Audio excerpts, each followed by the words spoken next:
लगाने में भी खुशबू का इस्तेमाल एहराम की हालत में नहीं करेंगे, खुश्की के जानवर का शिकार नहीं करेंगे, उसके अलावा जो है तो लड़ाई झगड़ा नहीं करेंगे।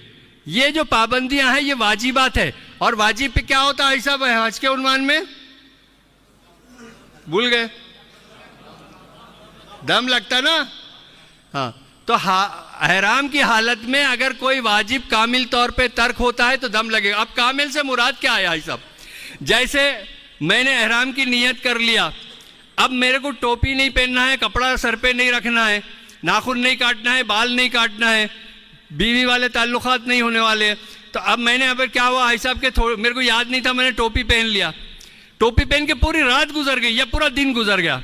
या किसी बेटी बहन ने सर खोल दी, बाल खोल दी, सर खोल दी खाली, और जो तो पूरी रात गुजर गई या पूरा दिन गुजर गया।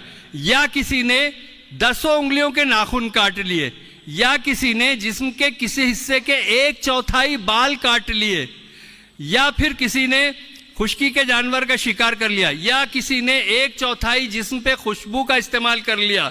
तो इतनी अगर आपने गलती करे तो फिर आपको दम देना पड़ेगा, हुदूद हरम के अंदर एक बकरा जुबा करके बांटना पड़ेगा वहां पे। समझ में आ गई बात?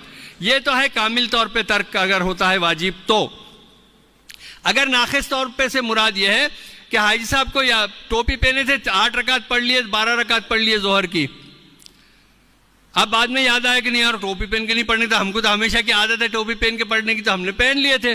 तो अब याद आया तो आपने टोपी उतार दी, तो फिर आपको 2.25 सेर किलो या 2 सेर गेहूं के मुताबिक पैसा खैरात करना है। समझा है?